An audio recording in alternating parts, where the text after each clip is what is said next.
They say he stirs his coffee with chopsticks using the vortex method, the only true way to optimize the taste of his coffee at the molecular level. And they're right. Good morning. Welcome to the Daybreak Show. I am the Sultan. We'll get started. First, I need coffee.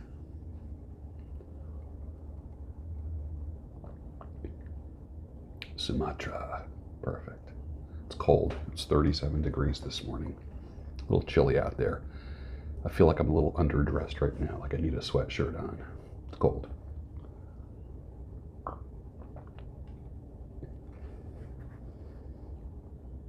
Last night, yesterday I was looking through my garden and I saw herbs that made it through the winter. The rosemary, the thyme, mint leaves usually pop up. You cut them down at the ground level, and usually about this time of year they start popping up and then just become insane. And I don't mind it because I use them for mint tea. But yesterday I took the mint and I took about a dozen leaves, and this is what I did. I put some crushed ice cubes in a jar, 12 mint leaves, a teaspoon of natural sugar, like the brownish looking sugar, and muddled it, which just means I crushed it all together, which releases the oils in the mint leaves. Add bourbon to my liking, some San Pellegrino sparkling water, mix it up a little bit. Holy cow, what an amazingly refreshing spring cocktail. Otherwise known as a mint julep. A great drink. Loved it. Had that last night with dinner. You should try that recipe sometime. Play me old King Cole, that I may join with you. All your hearts now seem so far from me, it hardly seems to matter now. And the nurse will tell you lies of a kingdom beyond the skies. But I am lost within this half-world. It hardly seems to matter now. Genesis 1971. It might be one of the most profound musical compositions in rock and roll and progressive rock and roll history. Just quite incredible. And you see the best of everybody. The best of every single member of Genesis. To me, it was, for me, Genesis was at their best when Peter Gabriel was with them. I know he was kind of a diva. I know they worried about him, like, my God, when he disappeared from stage halfway through a song or in between songs, they're like, oh no, what's he gonna do now? He'd come out with a mask on or some weird costume. Creative guy. Very interesting. I'll put a link for it down below. That's what I'll put a link for the exact song that I am. The lyrics are simple, but musically the composition, it's so complex. And I can't get it out of my head, and I don't know why. It's amazing. I've long since retired. My son's moved away. I called him up just the other day. I said, I'd like to see you if you don't mind. He said, I'd love to, Dad, if I could find the time. You see, my new job's a hassle and the kids have the flu, but it's sure nice talking to you, Dad. Harry Chapin. What is the year of that? Put it down below if you know. I do want an electric bike, and it occurred to me, or it didn't occur to me until yesterday, that there are e-bike conversion kits. I absolutely love my current bike. Love it. And I don't want to add another thing to my life. I'm really not interested in having more possessions. I'm interested in having less possessions. I am downsizing. I am simplifying as much as possible. Have you converted your bike? What voltage? What wattage? Where is the drive? Is it a front hub, a mid drive, or a rear hub drive? And what do I need to know about the conversion? I think what I'm going to do is convert my current bike to be an e-bike rather than just buying a super overpriced bike. To buy a fully built e-bike can be anywhere from, a decent one can be $1,000 all the way up to $5,000. I have a LL Bean Acadia Cruiser. It's my favorite bike of all time, and I've had a lot of bikes. I've had Bianchi, Trek, Schwinn, like some really nice Schwinn before they were sold at like Walmart, when they were actually a decent bike. This is back in like the 70s. What else did I have? Those are the ones that I remember now, but my current bike is an LL Bean bike, extra large frame, huge.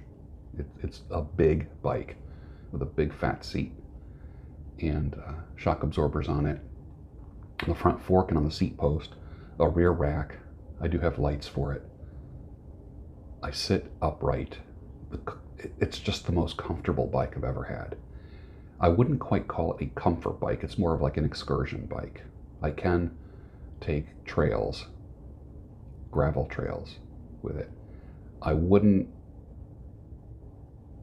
call it like a rock hopping bike, but I can take it off a groomed trail and use it lightly. But the thing has held up. It's just amazing. It's one of the best investments I've ever had. And rather than just getting another bike and having another thing in my life, I want to convert this. And my first thoughts are to use a front hub e-bike conversion kit. Yeah.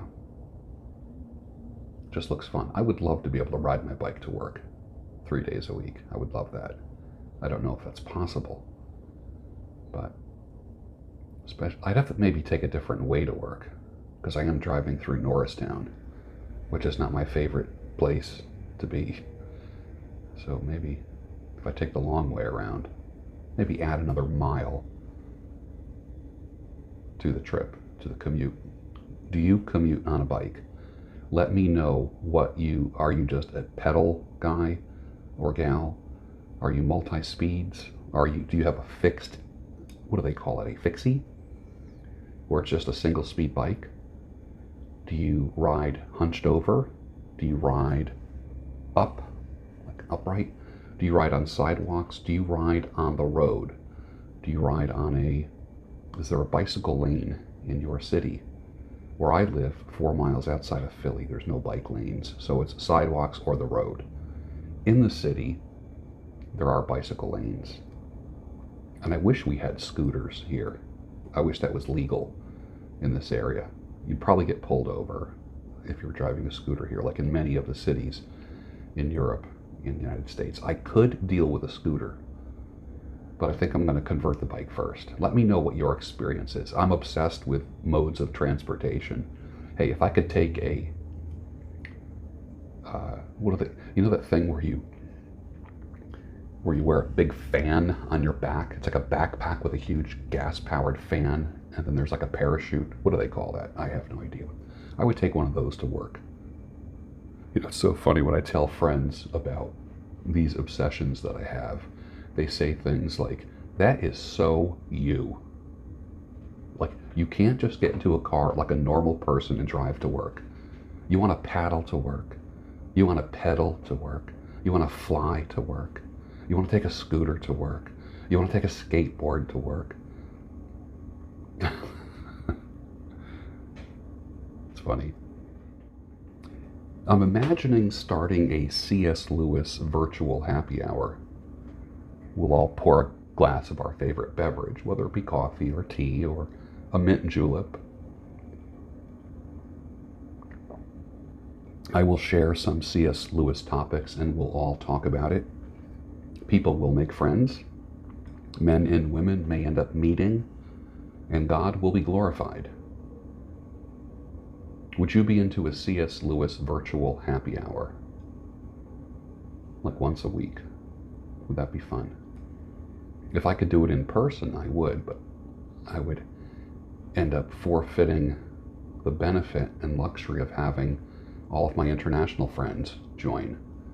I mean, maybe if we get over this you-know-what thing, we could have it in Philly, but maybe a Zoom type happy hour. I don't know if that would be the proper platform to do it on. We'll figure it out. It's funny how some teach the philosophy behind the red pill, people like myself, teaching about the red pill. Some are hardcore red pillars, but they're very likable. Likable. It doesn't create a wall. And you know who you are if you're one of those likable people. And you know who you are if you are one of the pricks. Your task, if you are the likable one, is to teach being likable. If the red pill lens makes you more of an asshole, you took the wrong damn pill. Or you're having what do they say with medications? A dangerous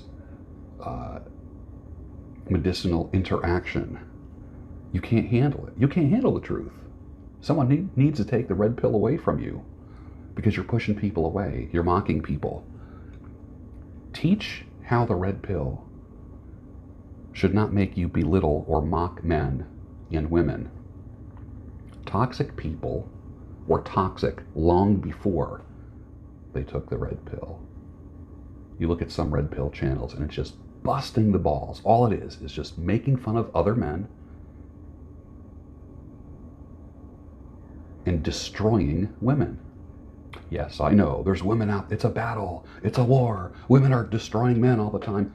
I get that. But that door does swing in both directions. Come on. Hey, I want the best for me. I am hypergamous too, because I want the best for me at all times.